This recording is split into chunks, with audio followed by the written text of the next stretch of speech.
आणखी confidence high झाला.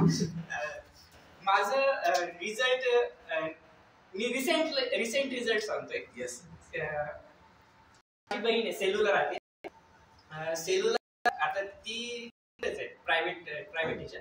तर काही दिवस प्रायव्हेट टीचर्स मला तरी वाटतं त्यांच्या की जास्त काम असतं, कॅम्पिंग किंवा आणखी चेक करणं वगैरे असतात.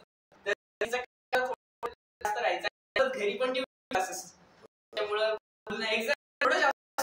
तर मी वुमन केअर सजेस्ट केलं होतं घेण्यासाठी. आता सर जसे बोलले हेल्थ आरोग्यापेक्षा पण पैसे जास्त वाटतात. तर 500 रुपये दिला, 500 रुपयाचं औषध एवढं. म्हणलं तू घे ना, तू पैसे नको देऊ म्हणलं, फक्त घे. आता बहीण एवढं म्हणलं फक्त. तर त्यांनी घेतलं औषध. 15 दिवसांचं तिला एवढं वाटतं म्हणजे थोडा अशक्तपणा आला. तर 15 दिवसांमध्ये तिला फरक जाणवला. पुढच्या वेळेस तिने म्हणजे तिला मी स्कीम पण सांगितली होती आपली 5+ वगैरे. तर तू मला वाटलं सोबतच आज वाटलं सोबत दे बट एक सोबत. मग 5+1 मग तिला मी 6 वाटलं सोबत.